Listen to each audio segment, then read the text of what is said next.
Welcome to the Elder Scrolls Chapter 1 Arena, where the world is out to get you, and the enemies are dangerous and can really quickly kill you, and the combat is even more dangerous because if you make a shitty character, you're gonna die really quick.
Hello, everybody, and welcome back to Cremonus Games.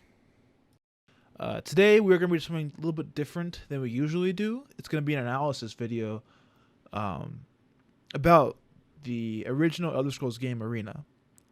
I actually recorded this video way months earlier than now that I'm releasing it, but I'm going to re-record it because I feel like the quality was somewhat lacking. I also got a new recording interface for my microphone, so it should sound a little bit better. I also didn't like I said, the quality of what I did and how I did it. I'm not very good at writing scripts, I won't lie. So I'm going to do this one a little bit more freeform because that's the way I roll and how I believe produce better quality work and presentations when I kind of do it off the dome, personally. I might skip out a few parts here and there to trim the fat and make the video a little bit more appetizing, but don't expect a short video because there's actually a lot to say and a lot I left out last time in order to keep it more keep the brevity low and make it more entertaining. But I realized I didn't like that, and I wasn't feeling motivated to upload or to work on the video because it wasn't the quality I wanted. And while this may be shit, I won't lie. It may be trash doing it this way, and I may be able to do better in the future, but this is the only way I personally like it and enjoy it.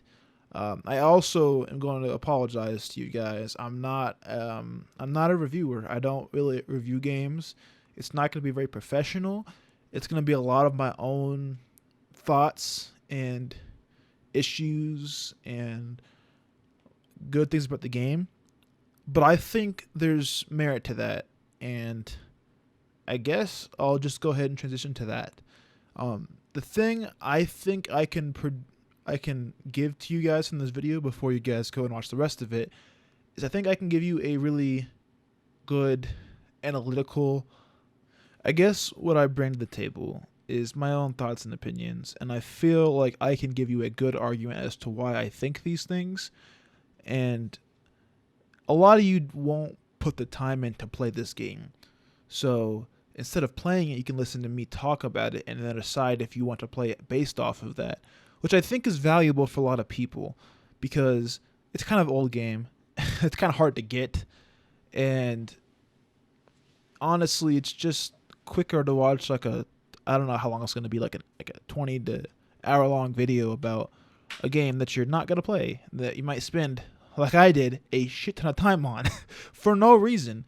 Or if you are going to play, you can have a nice warning of what to do before you play, which I should have had because I wasted a lot of time and effort and frustration on key features and themes and just things I expected from a modern day title. When Elder Scrolls Arena is definitely not a modern day title because, I guess we'll drop right into what is Arena.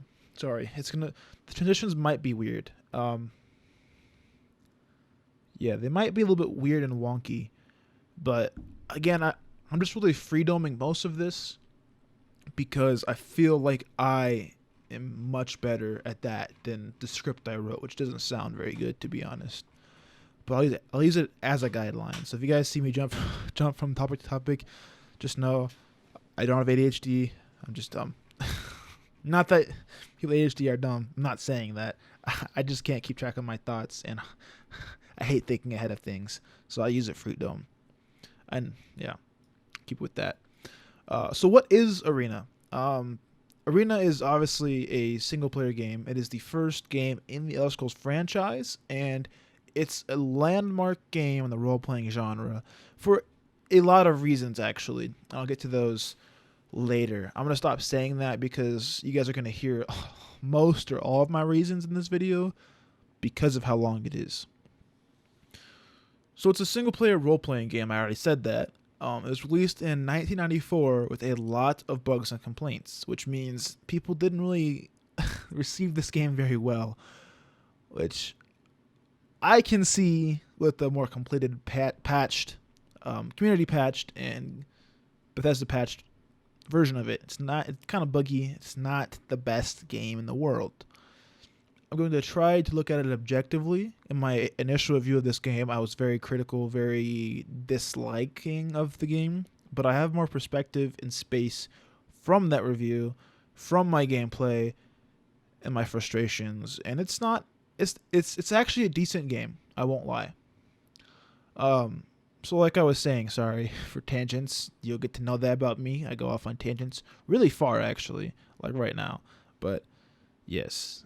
Hope you guys like it because it's my content.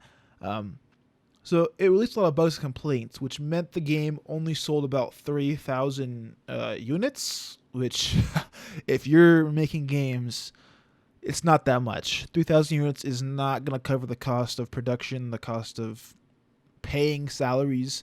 It's not good at all. But this wasn't terrible. As you can tell, the Elder Scrolls franchise is now huge, with everyone waiting to play Starfield, which is not Elder Scrolls, but it's from Bethesda. Elder Scrolls 6, waiting for news of that. And the amount of times fucking Skyrim has been released, like a shit ton of times.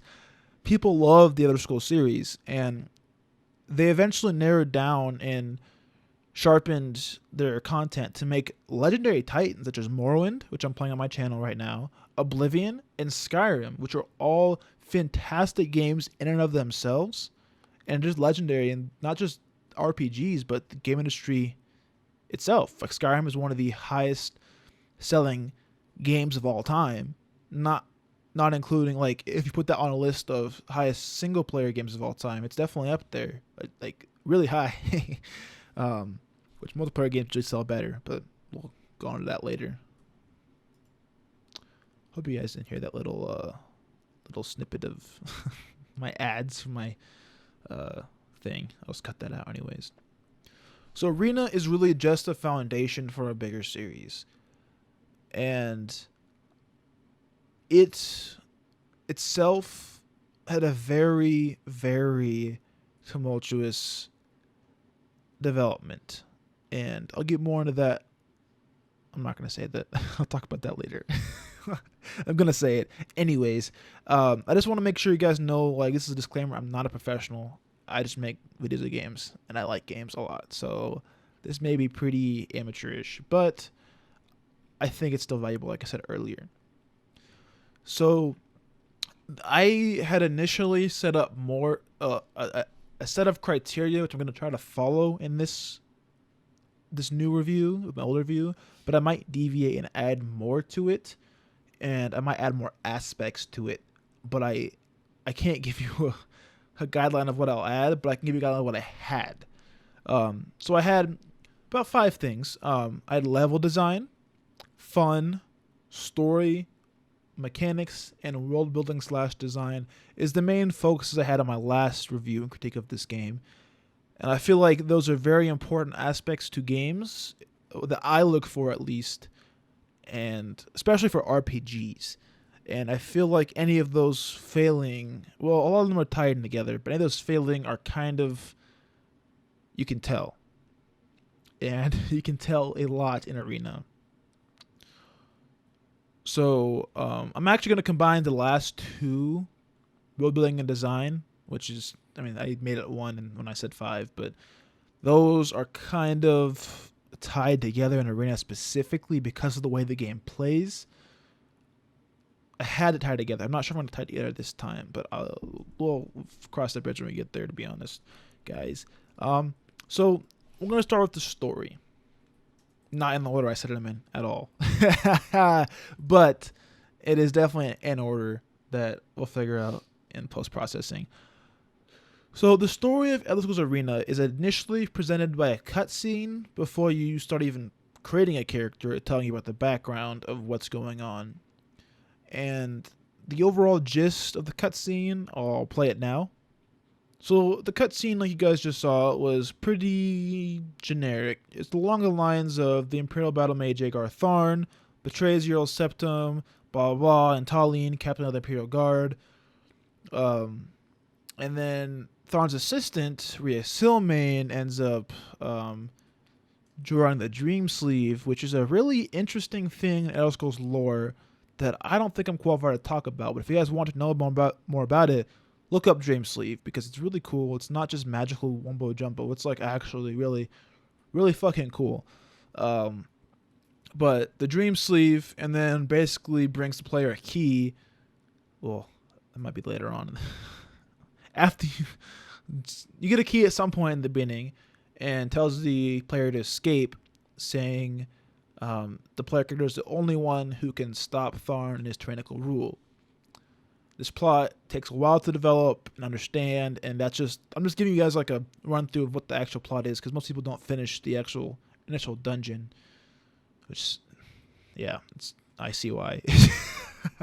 I see why, because it's so fucking hard, but we're not talking about that. So initially, the story, I didn't like it, and I still don't, because it's very generic, which is fine because at the time, 1994-ish, 1990s or whatever, when like, I guess, I don't know when D&D came out off the top of my head, but around there, there's the big bad evil and then the hero, and that's still being echoed to this day. But the best stories, like George R.R. Martin's Game of Thrones, don't really have heroes. They have some heroes, but the characters are more complicated than just evil and good, right? Like, sometimes you find yourself rooting for Tyrion Lannister. Sometimes you're like, what the fuck's he doing? My personal favorite character. And sometimes you're like, whoa, go Jon Snow. And you're like, what is he doing? Is he really, like, trying to survive? Or is he just making bad choices? Or what? You don't know. And even people like Cersei Lannister, you choose presented as initially. I won't get too into George R. R. Martin's characters, because that's not this point of this story. But he's a great story writer.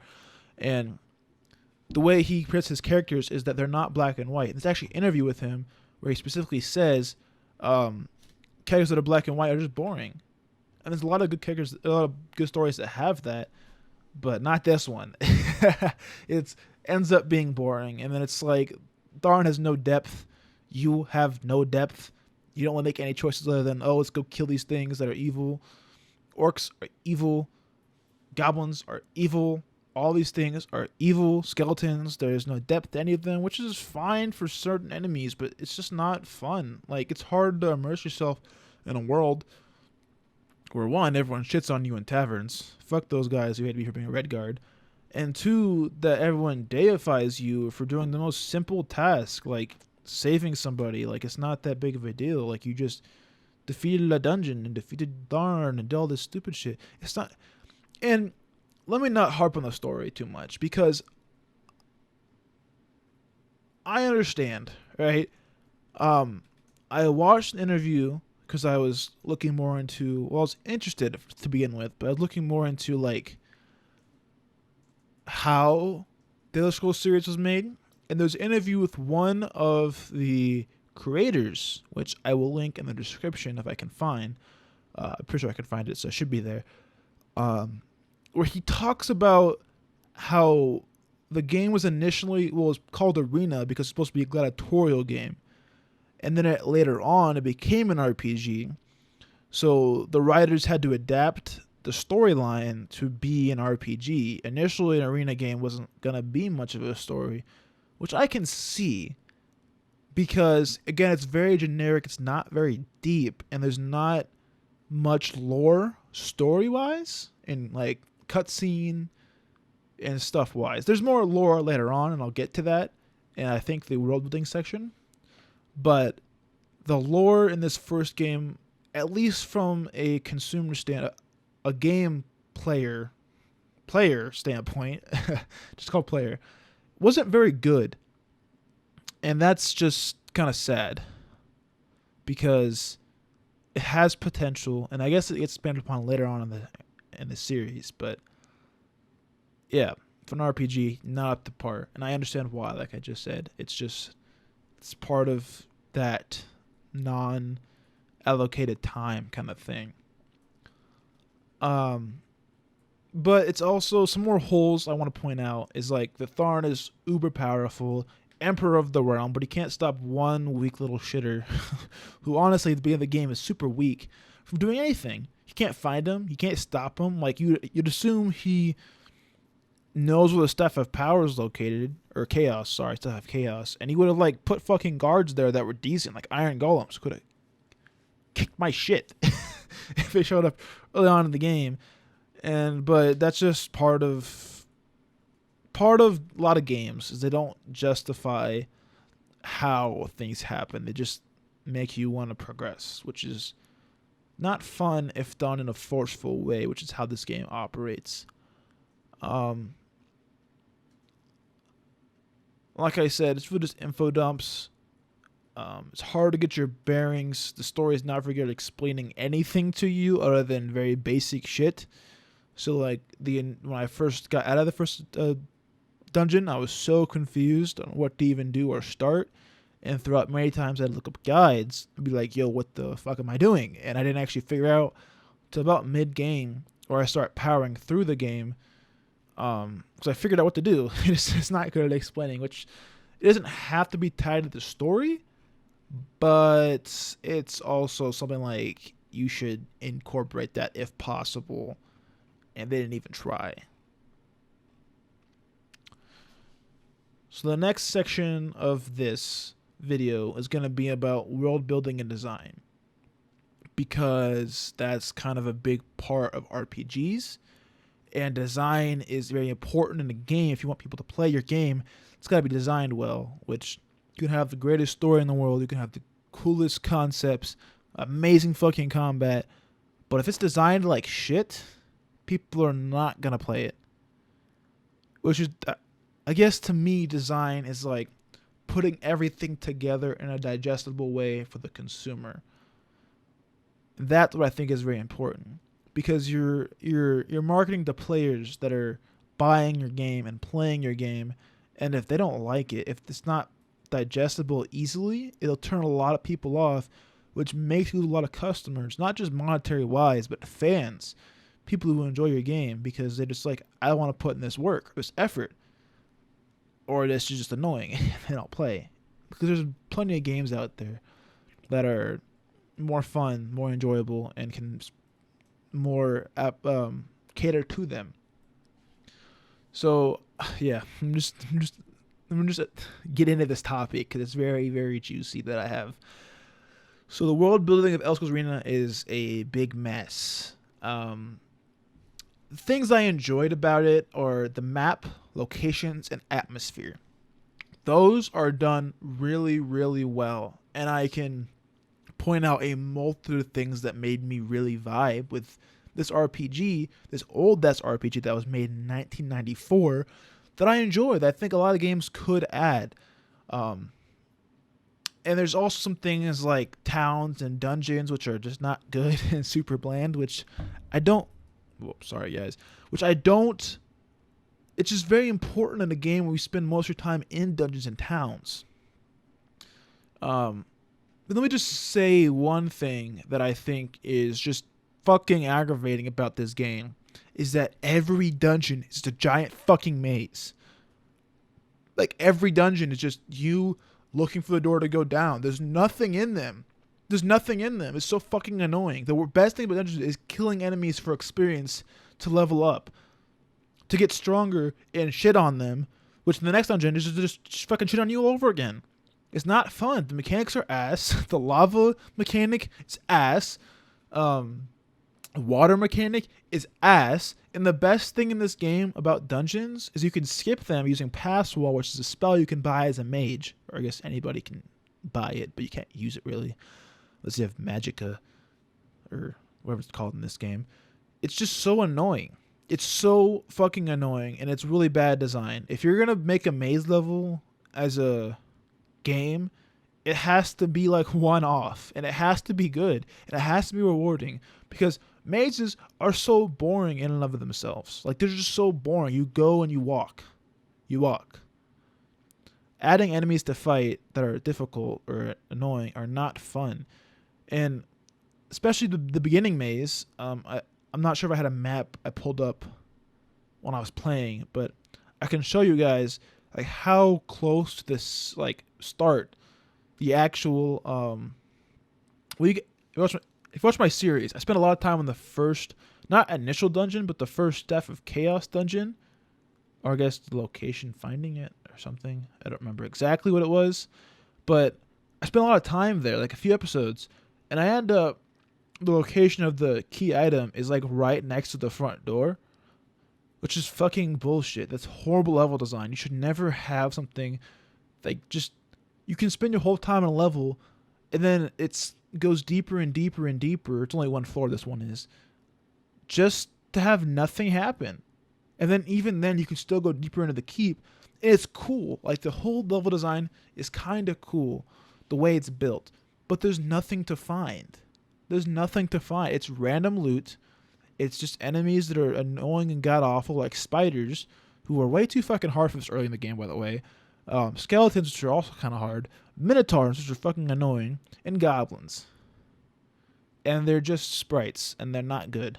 So, it's not fun having a maze. And it's not fun making the maze pointless. It's not a good game choice. But again, I'm not exactly sure how. I can guess how it's perceived back in 1994, but I don't understand why it was implemented in this game specifically. I guess maybe because of the combat, but the combat's the main part, so I don't know. I can only guess and say that maybe they wanted to extend the length of the game and they wanted to make it more deep by trying to incorporate cool level design, but a maze is not cool level design, guys. It'd be cool to know where I was going if it was still a cool level. It could still like show me where to go and guide me through it and show me things without having to be a maze and getting lost and punishing me for that. So that was a big tangent upon mazes. I'm sorry, but they're annoying.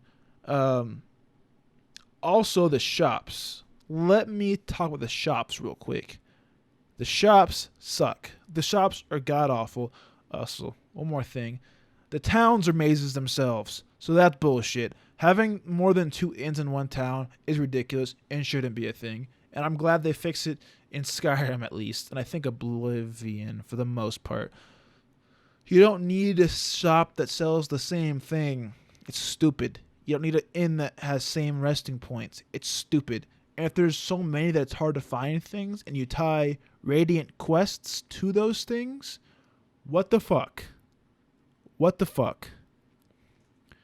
Or if you leave weapons at a blacksmith, you gotta go find that blacksmith, and you can't memorize where it's at because there's just buildings fucking everywhere in this game, and the buildings are so generic that like you don't know. It's like the red mouse, the black mouse, the blue mouse, the red hawk. Like what? Oh my god. Don't even get me started. But the fact that the shops sell the same things stupid. Except for some shops that sell ebony weapons that are like the most valuable weapons in the game because they're so strong. They're so strong that I actually bought one. I think about like a daikatana, which is probably the most useless waste of a weapon in this game.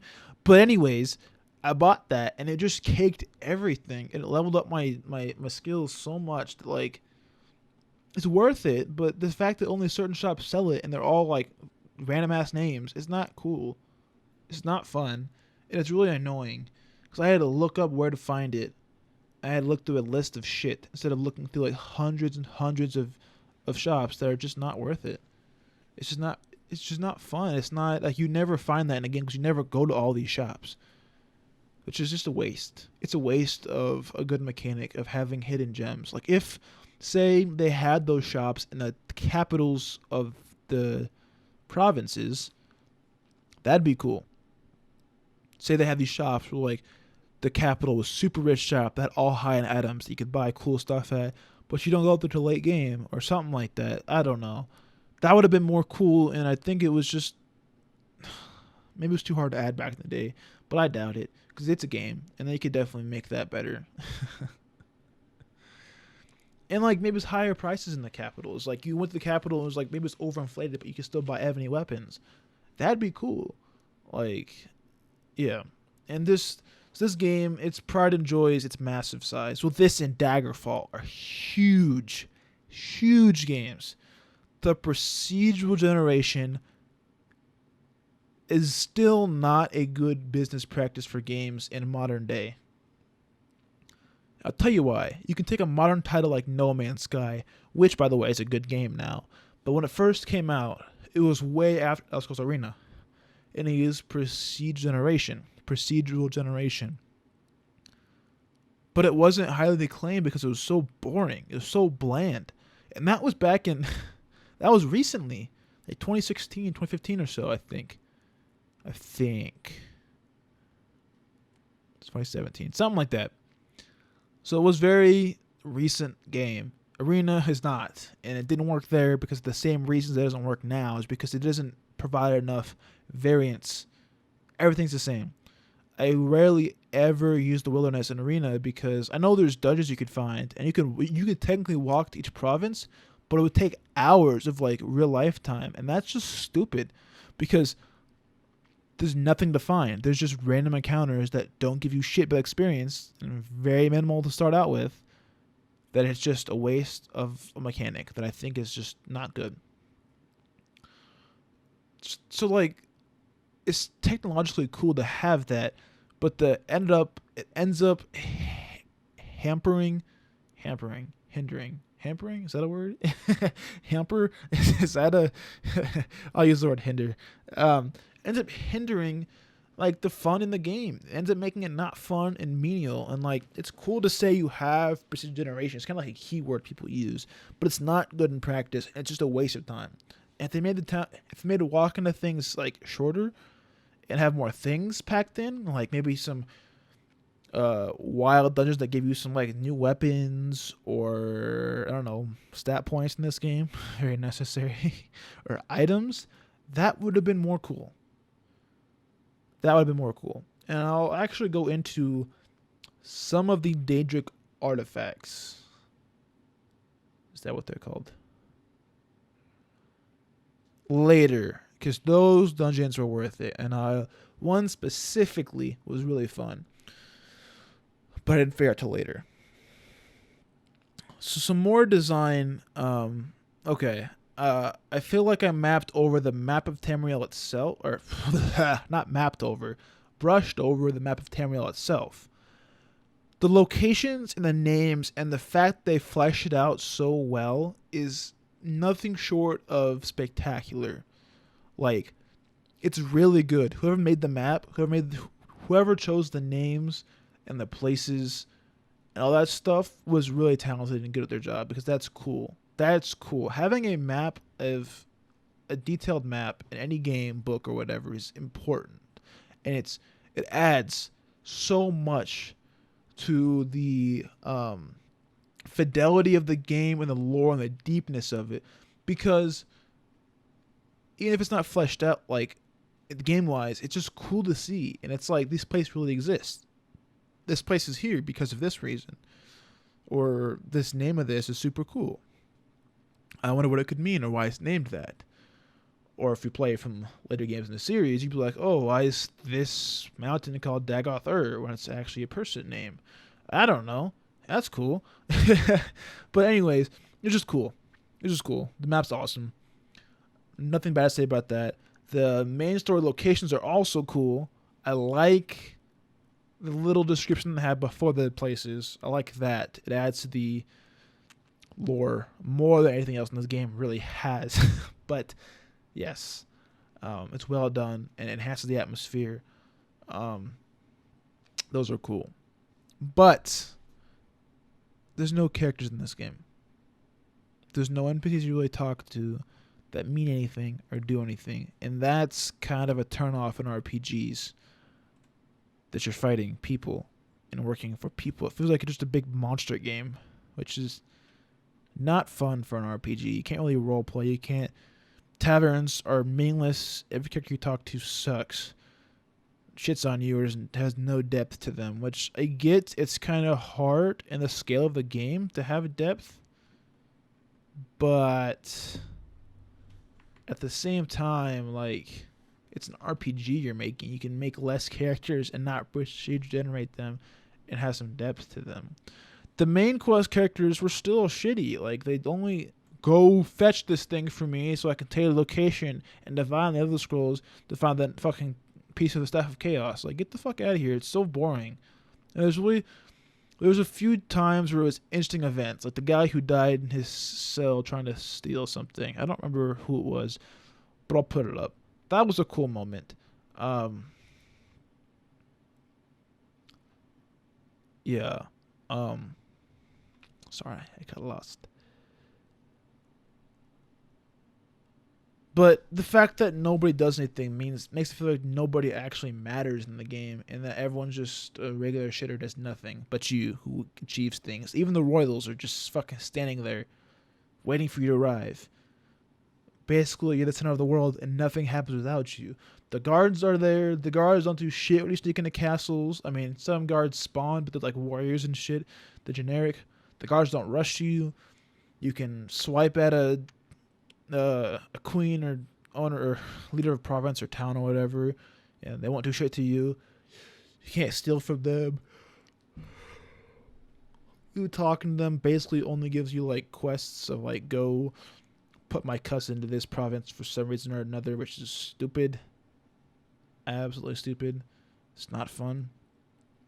But what I did like is custom names. Like the amount of cool names they had, and the jitter that everyone talks about, the chatter, people saying things adds to the lore. That's kind of cool, as well as the job titles, which one specific one that stood out to me personally was a poet. And I was like, damn, I want to be a poet in this game. And I failed to see why this wasn't implemented into Arena, like the game.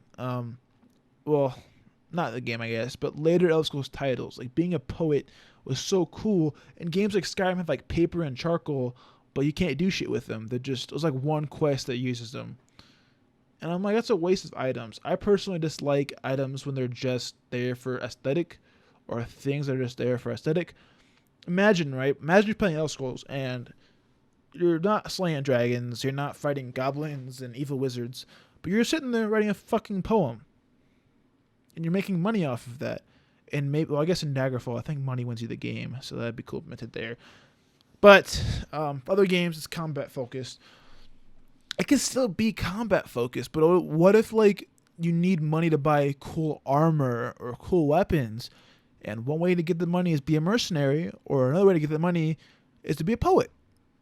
Like, that'd be so cool. Like, you just write, a level up your writing skill, or you do quests, people talk to you, maybe the order you give things to them in, or the poems you write, the genres you choose affects how certain people see you, and the type of poet you are, and who you compete with. That would be cool. And I feel like that would add immensely to the Elder Scrolls genre, is just not straight combat. Like, combat's cool and all, but not everyone wants to be a combatant. And it'd be more fun to play a game, an RPG, or else specifically if you could more soak in the world around you and do different things other than be the chosen Dovahkiin or Neverine, or Hero of Kavach. Like, can I just be some poet who's works his ass off, becomes a nice, cool, rich poet who buys armor and then goes fights the guy with his kick-ass armor and sword skills, or writes about his own tales? These ads are getting annoying. That would be cool. That would be cool. And just seeing that in this game, give me that idea. It's a nice touch. Probably wasn't intended. Nice touch. All right. On to mechanics. I know the video's getting long. I just want you guys to know. If you guys watched this far, I appreciate you so much. Okay, so much. I know most people don't care or don't want to watch the whole thing, but it means a lot to me if you got this far, or if you end the video. Please like. Let me know you got this far and that you've seen this and you enjoy it. Because if you got this far, obviously you're playing in the background, playing a game or something. Not quite listening, but you could be. I can't see how that entertaining. But maybe I am. I don't know. Who knows? Not me. I'm just recording in the dorm with nobody to talk to but myself in this script in front of me that I'm only halfway through. But guys, that's the way YouTube is. So yeah. If you guys liked it, please like. If you want to subscribe, that's awesome. If you don't, that's also awesome. Just watching the video helps me out anyways. So you guys are great. I love you guys. Thank you so much for being here for me. I'm gonna stop being emotional and get right back into the review or critique or whatever. Analysis. Yeah, that. So the mechanics in this game are, I'd say they're well thought out. I'd say so for combat, but they're not very polished. Many mechanics in the game, like the spell making, can be either abused, like in just OP as fuck, or they're very archaic and trash that they don't make the game fun at all, mechanic wise. I.e. mazes. Shit system. So abusing mechanics, right? If you have a system that can be abused and make you a god, I don't inherently have a problem with that, because people who want to use it will, people who don't won't. So it's not really a bad thing. I like being a god personally. So if I can cake through stuff that are hard because of my godlike powers or become a god, that's awesome. I love being powerful. Nothing touched me. I actually had a nice moment in this game where I was floating, absorbing spells, and kicking ass in the end game. That was fun. The hard part about that is that if your godlike power and a mechanic abuse becomes necessary to complete the game, then you didn't really do a good job at all at designing that system. You should be able to beat a game without using what I call mechanic abuse. Not easily, but relatively simply. In this game, you can't. I'm going to give you an example, right? So I played a mage in the game because I like spells and magic and cool shit other than waving a sword around, which I did for the early game because you can't really be a spellcaster early game, which is bullshit. But towards the end game, I ended up figuring out how to cloak myself in spell absorption and spell reflection with the 100% effectiveness, which is not actually that because of a glitch in the system. But that's fine because that actually makes it better, because it's more fun to watch sometimes than to space out and just sit there. It also nerfs me, or nerfs abusing that power, so that's kind of cool, which is a good way to, I guess it's a good accidental nerf. So basically what happens when I was cloaked with absorption and reflection is that any creature that cast spells, which is most of the end game creatures, like almost all of them exclusively, well, except for Medusas, which the other things, and iron golems, which is fucking bullshit that Thorn's castle's full of them. Let me just say that right there. But everything else casts spells, including Tharn, the final boss. Which, so when they cast spells, they not only like recover my mana, which I can use to regenerate my health with a heal spell. Which, by the way, pausing when you use spells is mandatory in this game because you need to think. And holy shit, is it hard. Anyways, it also hurts themselves. So, in essence, I just stand in the middle of water where they can't rush me with their physical attacks or a ledge or far away or whatever. They cast spells at me and they die. And I get my mana back and health back. And I can also sling spells with them and with full mana. Which makes that part a cakewalk, which is, again, somewhat fine. Somewhat fine. But it's just, unless you do that, you get shit on by spells. Because, like, the wolves killed me in half a second. Things cast spells, cast them so fast, and they have seemingly infinite mana, which is kind of bullshit.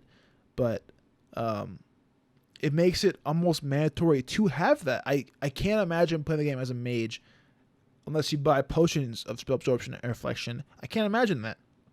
Playing as a warrior, I think I said mage. A warrior. I can't imagine that. It's almost impossible because the amount of times that the enemies cast spells and how OP spells are. It's like how fast they can be cast, how they basically instantly hit you. It's just, yeah.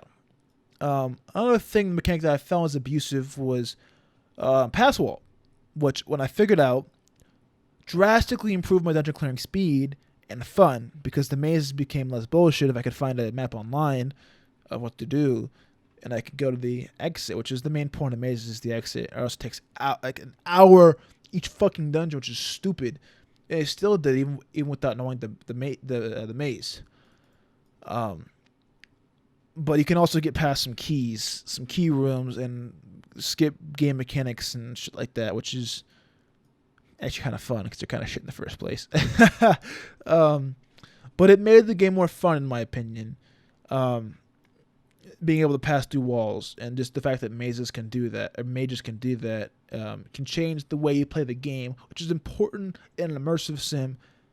And also RPGs, I think personally, is changing the way you play the game depending on the tools you have. That's a cool thing. That's a positive right there. Just sucks the thing you want to pass. It's not fun any other way. Let that pass wall. It's boring as shit. Playing a spell sword, which is the Mage Wizard hybrid, or a custom class, which is the same thing, is probably the best way to play this game, in my opinion, and easiest way. Especially you get a good drop and buy an OP weapon early, which is what I did. I bought Ebony weapon because of my nice adamantine drop, which is so rare, and I'm glad I got it. Thank you to that guy for pointing out that it was cool in my comment section. I forgot his name. You're great. You're awesome. But yeah, that's cool. But swords are integral because you don't have mana that runs out. And then swords get shit because they don't do much damage. Spells do. So late games, magic spells is great. Early games, swords are great. Okay. So, just in my opinion, this game has a lot of wasted mechanics and abusable ones that are just not good because they have to be abused to have fun. Sneaking and lockpicking I tried, and they're a waste of fucking time. They're a waste of time. They're so useless. I broke into a house. Well, one, you could lockpick doors with your fucking sword and just bash them in, which is a cool mechanic to have, and I'm glad they added it. But it just makes it kind of void to lockpick things, which is, yeah, it kind of sucks. Especially when breaking into buildings, which is why you want to use a lockpick, is to be quiet about it, yields you essentially zero loot. And the guards, when they attack you, luckily they die off. Like, Oblivion and Skyrim suck because you just kept racking up money and you couldn't really escape guards. It just kept spawning and being motherfuckers. But It's just a wasted mechanic. It's just breaking a house is just you can't do shit with it. Like there's nothing. Houses are so bland and boring. The characters suck. They don't have any people in there except for the people. I guess people that own the house are like thieves and shit or something like that. That's what I got attacked by. I assumed he owned the house. It was weak and he had nothing in there. I might have had a pile of loot, like a few gold coins, which is a waste because you find them in dungeons at higher. I don't know about that though. I could be wrong about these mechanics. This is just my experience with them, to be honest. And the houses are just taking up space for nothing, and it makes towns generic, overly big. It's kind of bullshit, to be honest. Combat's. I said combat's dumb in here. It's not dumb. It's just the orange hit mechanic is bullshit in a real-time game. You already have to buff your damage to kill enemies. Adding chance to hit is terrible and not good. And very annoying. Tunnels, also annoying mechanic. Filled with water, filled with just tunnels. Not a good mechanic in mazes. Especially when things can hit you from on top of the tunnel. And you have to climb to get them. But they're sitting at the fucking edge. So you can't climb up or hit them. So you're just stuck there dying. That's stupid. In water, oh my god. They have so many times where spiders are at water and they just kill you instantly with paralysis. It's so stupid because you can't hit them. You can't hit them unless you have levitation, which is a mage only thing. So what the fuck are warriors gonna do when they have experience to a spider in the water? I don't know. Probably buy potions. Dumb. I'm sorry. I also got stuck on a stupid ghost one time when I was in the tunnel floating and I couldn't get past it and I couldn't see it and I couldn't attack it. So that was fun. Pissed me off. I couldn't find out till later on. I used the pass wall to get on a ledge in the wall around the thing and saw that thing floating, which is around the corner, and it wouldn't move. Motherfucker. Son of a bitch. So annoying. Fuck. I hate that whole mechanic. It's a waste of time. Another aspect I liked personally was the Ogma Infinium. My mom makes cookies, by the way. She's really fucking good at them. So if you want to check her out at Life Sweeter Side on YouTube, I'll tag her in the comments below. Her cookies are fucking delicious. And if you guys want to order some, definitely order some. Because holy shit. I hate sugar cookies, but hers are the best. Like, honestly, like I don't eat sugar cookies because they're not good. But the way she makes them are so delicious and good that I can't stop eating them. Which is weird because, I don't grab them usually unless they're hers. Little plug, shameless. But she made some cool ass fucking cookies. Check out her Instagram too because holy shit, they're cool. My favorite anime of all time. Sorry for the ad, but my mom's really awesome. If you watch this far, you're going to keep watching. So, and people who don't want to listen to it won't watch this far. So, there we go. Haha. Anyways.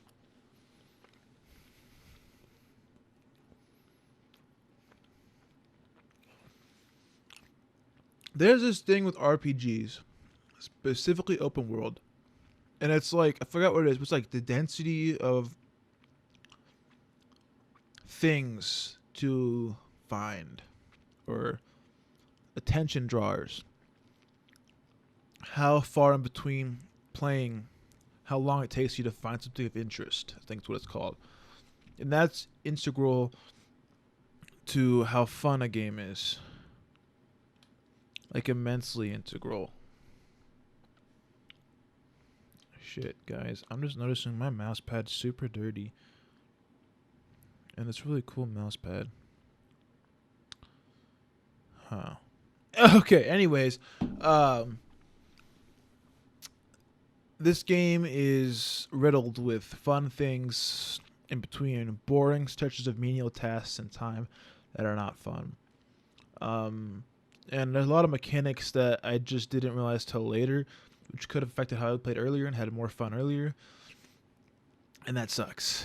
While this game can be fun for a lot of people, you have to find your own fun, honestly. I would not recommend this game to an average player, especially if you're from modern times playing old games. Old games are a thing in and of itself. something I want to note about old games and what I have a big gripe about is the fact that playing an old game without a guide is almost impossible. And what I mean by that is that from what I've experienced playing old retro games, is that they make games unnecessarily difficult to artificially stretch the amount of time you play them for. So you got to get super good at a game or use guides, whether that's from a local person or online and in modern day, just to figure out what the fuck you're supposed to be doing, because they don't explain it very well. An example of this is original Final Fantasy games or Zelda games, which even some later Zelda games have. Fuck you, Zelda, which I'm just kidding. It's my favorite game series of all time, besides the Final Fantasy games, ironically. Even beating them is like stupidly difficult and annoying. That guide is almost mandatory to even start. Which, another example of a specific game is the remake of a remake of Link's Awakening for the Switch. There are some points where you're just sitting there, like you might miss something or not complete a dungeon or whatever, and you're just like, what the fuck do I do next? And it doesn't tell you. And the Water Temple and Zelda, Ocarina of Time, and Majora's Mask, both of them are fucking hard, but they're just annoying. And yeah, the idea of using a guide to play games is just not fun to me. Like, I have more fun figuring it out myself than I do looking up a guide and being like, oh, that's how I'm doing it wrong. But some games you just can't figure out yourself, like this game.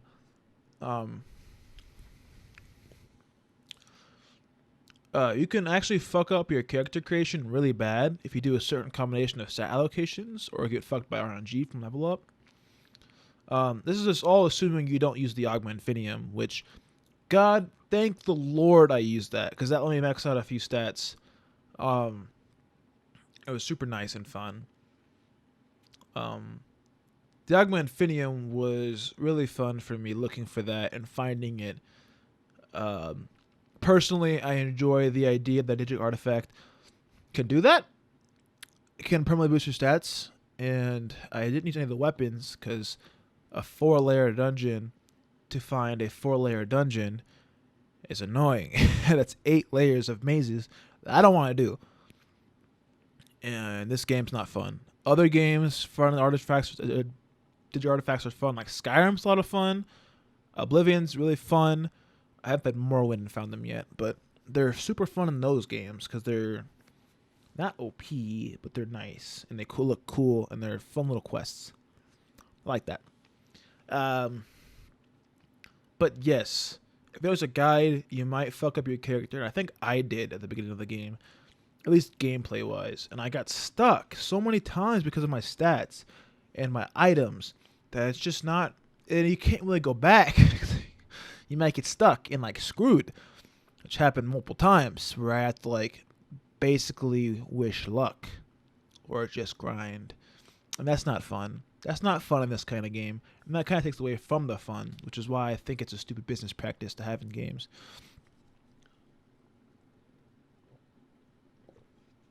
You can make your games hard, but you can also make them, like Dark Souls is hard, but you basically know what to do and where to go. And you can't quite fuck up your character. I mean, you kind of can, but like, it's not the same. It's not the same, and it's kind of hard because most people put points into strength, and then they're good. This game, you can't do that.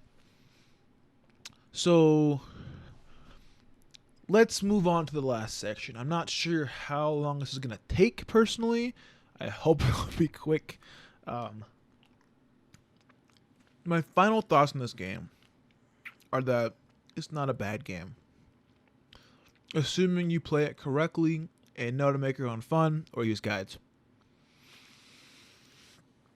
I feel like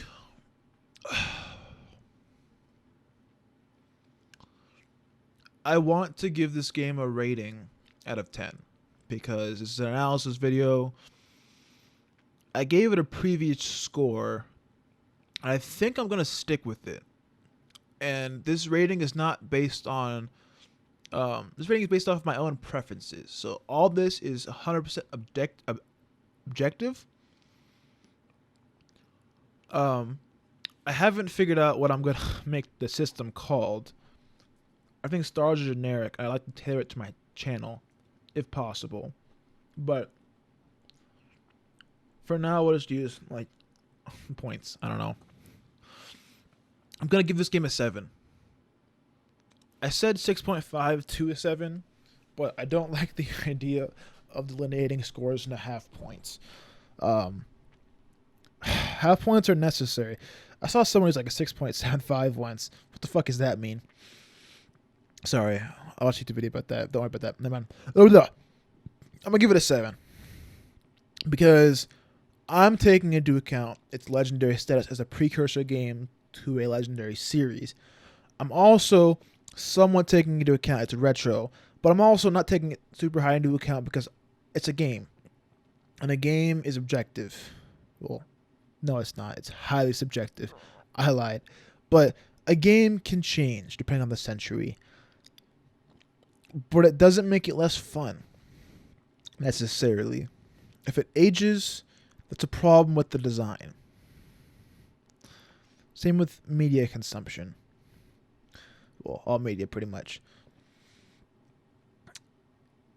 And honestly, in modern day, it's just not really good enough of a game or high enough to a standard to play. And I wouldn't say that about all retro games. Just really this one. I'm sure back in the day this game was good. Or a game changer, I know that. But from what I've experienced and what I've played in my standards, it's not that good. And I don't like it. But it's not just... I probably won't play this game again. I don't think so. Don't quote me on that, but I don't think I will. But that's not to say you shouldn't. Because you might enjoy this game, and you might get some benefit out of it, like I definitely did. I would tell myself play it again in a heartbeat, my past self. I would never say don't. To me. If you like gaming and you like the history of the Elder Scrolls or RPGs, I would highly recommend you give this game a try to see where it came from and how it became what it is today. And a lot of mechanics in this game, or aspects to it, can be better than ones in modern day titles, modern RPGs. Even though it's a shitty game. I wouldn't say shitty game. Even though it's a dated game, it carries some things over. Not all, for sure, but some things do carry over and are good practices even to this day. It's not a bad game, and you can definitely enjoy the time you spend with it, but just know what you're getting into, is what I'm going to say, because it may seem like you just come in and have fun, or you might come in and fight things and be a chosen champion, eternal champion, whatever. It's not that simple. This game is not that simple. It's also not that complex or well thought out, but I digress. So it's getting late, guys. I'm like, one more tangent. The video's almost over, I promise.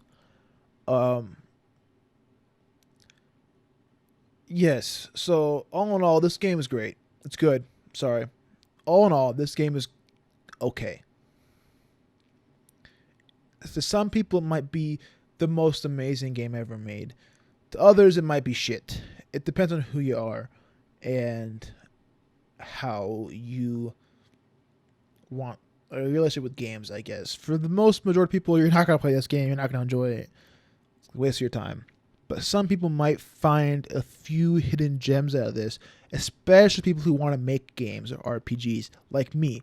There are things you can find from this that, like for example, when I mentioned earlier the poet thing, making the game playable in more than one aspect is important, because it's not just the fact that you can be a poet that'd be cool, but the way you could sidestep a lot of the game mechanics or have different ones seems cool to me, because if you're doing the same levels, even if it's a different way, give different consequences. It's more fun than if you just have to do pretty much the same thing every time, regardless of how you play. That's not as fun. It's not as immersive sim, which I've been watching a lot of Strategy, which is a YouTuber who's really cool with analysis videos. He's great. Check him out. Strategy. I'll link him below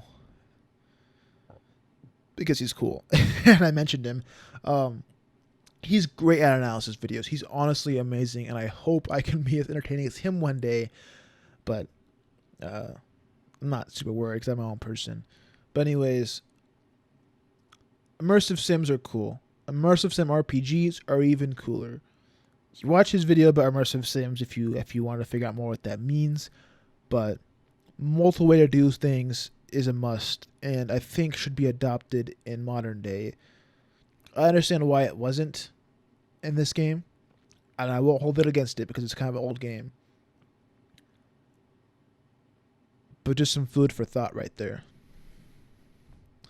So, this is the end of the video. I appreciate any of you guys who watched to the end. I don't know if there will be any at all, but if there are, thank you so much.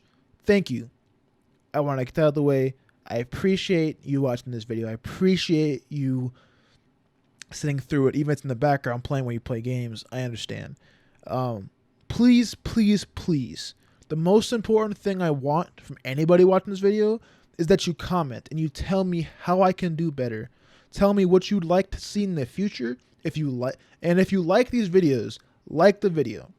If you like analysis videos, like it. I will do more in the future if this gets a good views. I don't do things for views, but I can play games and analyze on my own. I don't have to bring it to YouTube. I just need to know what you guys want to see, right? I'm not making videos. I'm not doing things I'm not necessarily doing things chasing views. I'm doing because I like them. But I do want to know how I can do better. And if you like these videos, if you don't like them, there's no point in doing them, because if they're not good and you don't like them, I'm basically just wasting both of our times, because you're not going to watch it. I'm not going to get views. So please, if you enjoy it, like it so I can know you that you enjoyed it. Comment how I can do better. If you want to see more content from me, I'm not going to ask you to subscribe, but I'm going to remind you that if you want to see more of my videos, you can subscribe and you can follow my YouTube videos from when I post. I'm hoping that I get, and if you want to see more content again, if you subscribe to me, want to see better content, vote with your likes. Vote with your likes and comment. If you don't comment and tell me how I can do better, then don't be upset that I'm not doing better. If you don't like and show me what you like, don't be upset when I don't upload what you don't like. But all that, thank you so much for watching this video. Thank you for everybody watching it for a second, a minute, 10 minutes, 20 minutes, 30 minutes, an hour. Thank you so much.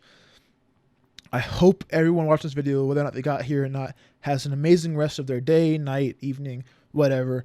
And I will see you guys in the next video.